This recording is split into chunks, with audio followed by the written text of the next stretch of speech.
જામનગરના કાલાવડ તાલુકાના ડુંગરાળી દેવળિયા ગામે ગોઝારી ઘટના બની છે। 20 શોક લાગતા 3 લોકોના મોત થયા છે।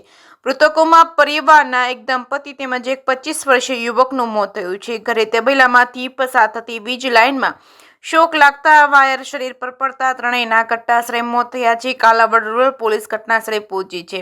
જામનગર જિલ્લાના કાલાવડ તાલુકાના ડુંગરાળી દેવળિયા ગામમાં વીજ કરંટ લાગતા ખેડૂત દંપતી અને એક શ્રમિક સહિત 3ના મૃત્યુ નિપજતા ભારે અરેરાટી પ્રસરી છે। જામનગર જિલ્લાના કાલાવડ તાલુકાના ડુંગરાળી દેવળિયા ગામમાં એક વાડીમાં કામ કરી રહેલા ખેડૂત દંપતી અને એક શ્રમિક યુવાનને વીજ આંચકો લાગ્યો હતો। ત્રણેયના ઘટનાસ્થળે કમકમાટી ભર્યા મોત નિપજ્યા હતા, જેથી ભારે અરેરાટી પ્રસરી છે। કાલાવડ ગ્રામ્ય પોલીસની ટુકડી દોડતી થઈ છે।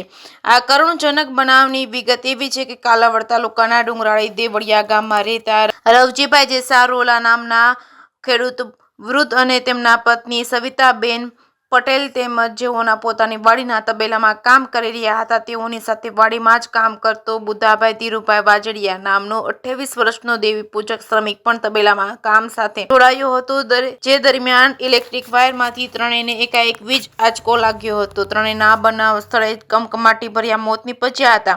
આ ગોઝારા બનાવની જાણ થતાં જ કાલાવડ ગ્રામ્યના પીઆઈ આરબી ઠાકોર પોલીસ ટુકડી સાથે બનાવના સ્થળે દોડી ગયા હતા અને ત્રણેયના મૃતદેહોને કબજો સંભાળી વધુ તપાસ હાથ ધરી। તે બનાવને લઈને ડુંગરાળી દેવળિયા ગામમાં હારે શોકનું મોજું ફરી વળ્યું છે। જય કે સિંહ ગુજરાતી સાથે હર્ષલ કંધરિયા, જામનગર।